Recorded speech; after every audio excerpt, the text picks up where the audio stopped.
Hey freaks, it's JJ. Welcome back to my channel. If you're new here, I'm an author and a metalhead, and here on my channel I discuss the stories that go behind various rock and metal concept albums. Today we have Dog Fashion Disco, which is a new band that I just discovered basically from your guys' suggestions. So thank you so much to whoever you are who suggested it. I love this band and I had never heard of them before, and I am obsessed with this concept album and just the fun and weirdness that is Dog Fashion Disco. Anyway, yeah, I always take suggestions for various, videos and concept albums that you guys want me to cover.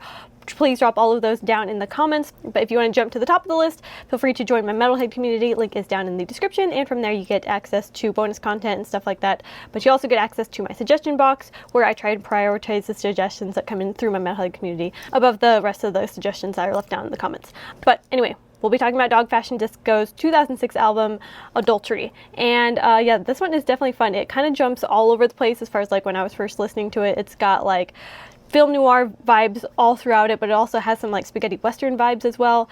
So this one was definitely fun to kind of decipher and try and come up with my version of the story for this concept album.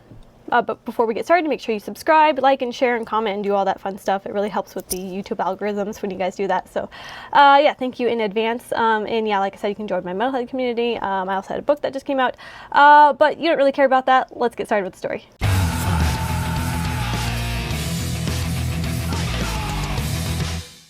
So I just want to say, if you're watching this video and you have not listened to Dog Fashion Disco, please go do that like right now, because it was just such a fun experience. They jump all over the place as far as like, this sounds kind of like Between the Buried to me, and then the next like 5 seconds you're like, oh, this sounds like a Johnny Cash song, and then it's like, oh, there's some Marilyn Manson vibes in there. Oh no, it's a ska band. Oh wait, no, it's like System of a Down all of a sudden. Yeah, it's it's all over the place, and I'm here for all of it. So I'm really excited about this band, and I'm really excited to jump more into more of their discography. But getting ahead of myself. Basically, we kind of start off with that film noir kind of feeling throughout this this whole concept. And I will note that this is just my personal interpretation of the concept album. Like, there is no like official explanation for this album that I could find. If you guys could find any like official explanation by the band about what this concept is about, feel free to drop that in the comments, please. I would love to know any other insights that you guys have. But this is just me reading the lyrics and putting my writer brain to work and trying to decipher and figure out what I think the story would be like if I were to write it. So we start off with track number 1, The Uninvited Guest. And so this is really just kind of like an intro track that kind of sets this dark mood. And it kind of, I think, takes place like at the very end of the story. So it's kind of like a flash forward that kind of raises some questions that should be answered by the end of the story. Anyway, it has the lyrics, who got into your soul? Who's that voice in your head? Who put that look in your eyes? The uninvited guest. So it's kind of like a little poem there to perk your interest. Anyway, we move on to track 2, The Sacrifice of Miss Rose Covington. And I'm not gonna lie, this song was hard to fit into the concept because it didn't really seem to fit with a lot of the other stuff that happens in this concept. So I had a tough time puzzling this one out. But if you want my take on it, I think it is sort of an introduction to our main villain of the story. So our main villain is just a mob boss. He doesn't have a name, or I didn't assign him a name, but you can kind of think of him as like the Godfather or whatever. But he's just this mob boss. And in this song, it's kind of like a flashback in time. This is sort of like his backstory, how he became so villainous. But he is in this scene distraught after he has just found out that his wife has been cheating on him. So he hired a PI to, confirm what he already suspected, which is that his wife has been having an affair. And so our mob boss character really can't fathom, how she could do this to him. The only thing that he can think of, as to why she would betray him like this is that she's like possessed by some kind of demon. And so he, as punishment for her cheating on him, decides to string her up in a church and burn her alive, as his sort of like poetic justice to kind of like exorcise the demon that came over her to make her cheat on him. And so of course his wife knows that he has this mean streak, and she knows that he would kill her if he found out about her affair. So the only reason that she even surrendered herself to him was because he had promised that he would spare her lover's life if she came back to him. And so of course she came back, he kills her, and he's not going to honor his agreement with sparing her lover, so he goes and murders him as well. So it's just kind of like the beginning of this character's story and how he becomes kind of like obsessed with figuring out why his wife would do this to him, because before she was this very like doting, very loving wife beforehand. And so what he discovers, you know, through his obsession with trying to figure out the whole why of it, is he finds that, you know, certain kinds of drugs can make you really susceptible and suggestive and easily influenced. So he makes it his life mission to kind of figure out what kind of drugs can do this and see if it's true or not. We then get to track 3, silent film. So this is like our film noir setting. We enter the scene in this like swanky, like mobster nightclub hangout spot. So we kind of zoom in through this club scene and we meet our main character, which I'm sorry I didn't give him a name. He has no name, so I'm just calling him the main character or the protagonist of the story. So our protagonist is sitting at a table with the head honcho mob boss, the villain that we just met in the previous track. And so our protagonist, you know, keeps stealing glances over his shoulder at this woman who is working at this club. Maybe she's kind of like a burlesque dancer, maybe she's a bartender, I don't know, but she's, you know, she's got it going on. But anyway, she kind of catches his eye while he's in this really tense meeting with this mob boss. And so the mob boss and him are making a deal. Basically, our protagonist is kind of signing over his life to work for the mob to kind of pay off some of his debts. And so his mother has just lost a long battle with cancer, and our main character had like quit his job to take care of his mother, and he has mounds and mounds of debt racked up. And so the only way he could figure his way out of this situation and all the debt that he's racked up is to join the mob, basically. And so that's just kind of where our main character finds himself. It's kind of handing over his life to the mob. Next up, track 4, Sweet Insanity. So our protagonist begins working for the mob, and he falls into this, you know, life of crime and drugs. And he ends up becoming a hitman for the mob. That's his like job. He's going to go and kill people because he has to.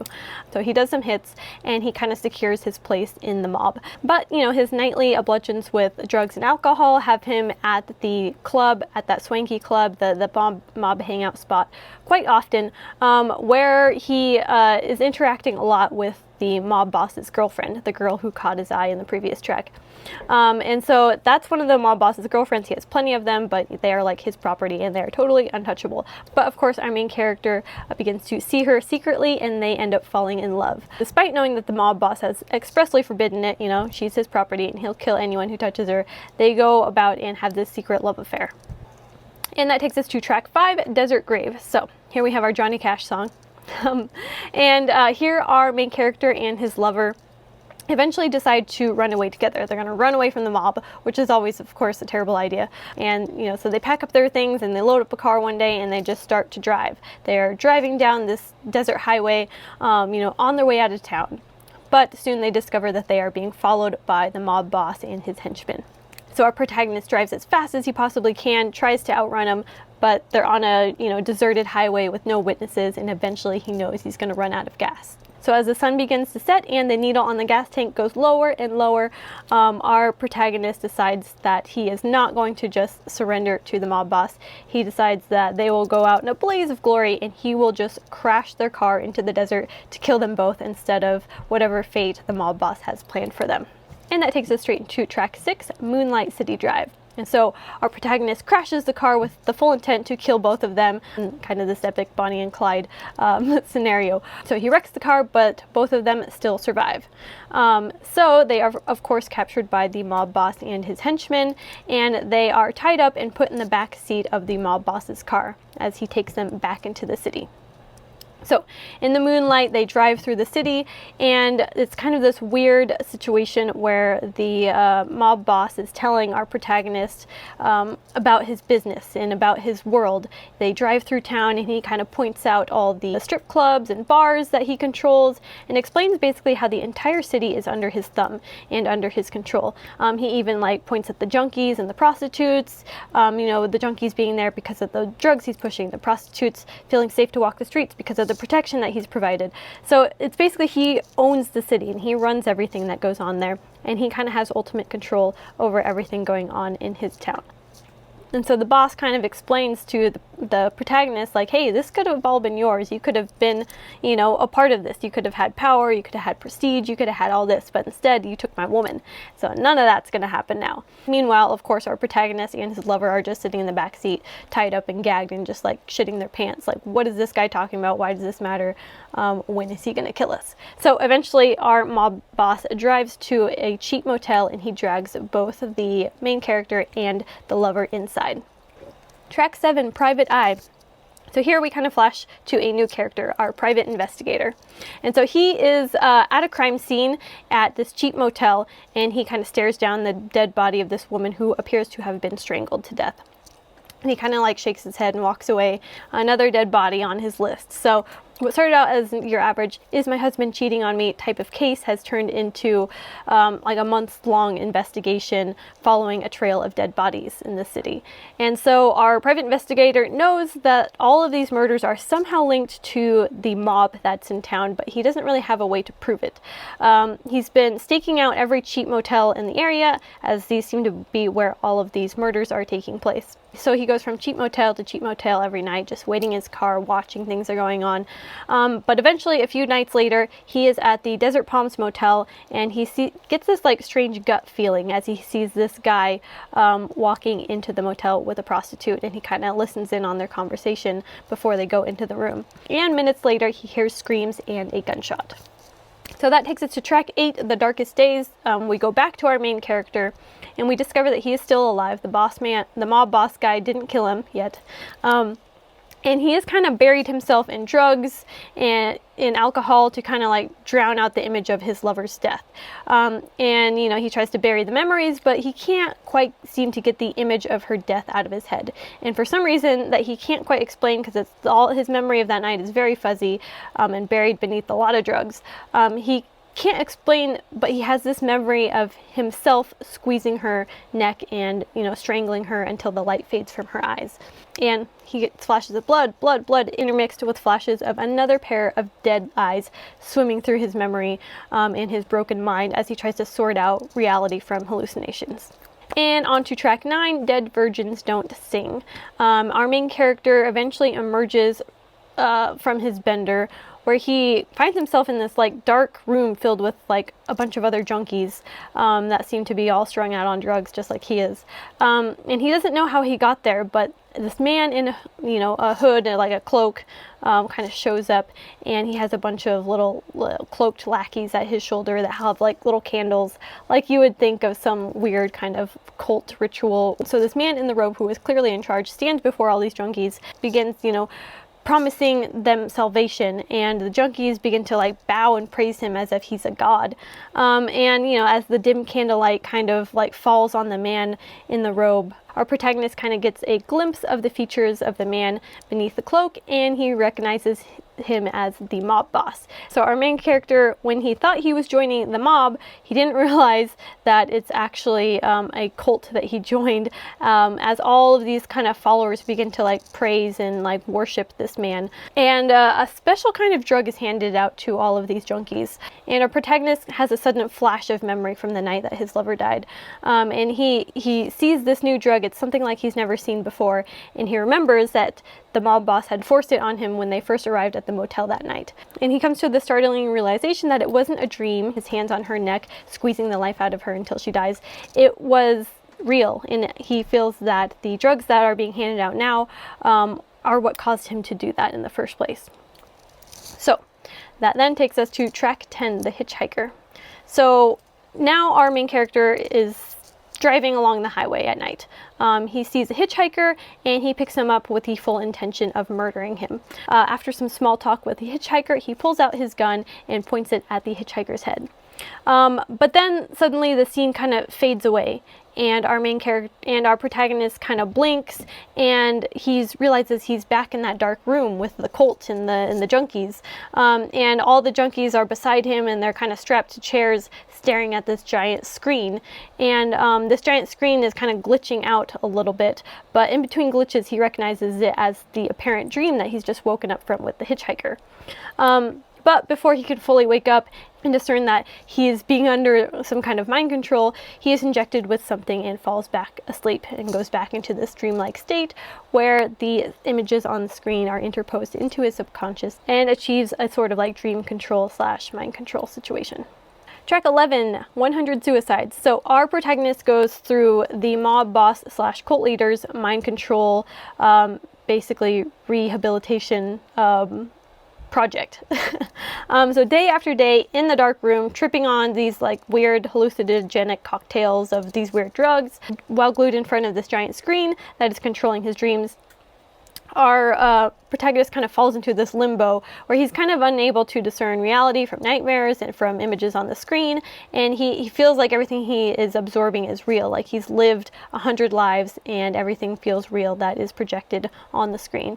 And eventually, when he is finally dragged out of the dark room, which is actually beneath the swanky nightclub owned by the mob boss, he is no longer himself. He is now some kind of like uncaged monster ready to be unleashed on the world. And track 12, Adultery. So this is our main character falling in love with his new bloodlust. So basically, he is having this great love affair, not with a woman, but with murder. He's like no longer himself, and you know, whether it's due to the drugs, the special drug that our mob boss has discovered, or you know, whether it's the mind control, or whether it's his broken mind, or you know, PTSD from having, you know, murdered his lover and all this stuff. Or maybe all of it together. He doesn't know, but all he knows is that he's changed and now has this new literal thirst for blood and this sort of like demented sexual desire that needs to be filled as well. So he spends his nights with his new mistress, Murder, and he has absolutely no plans to stop.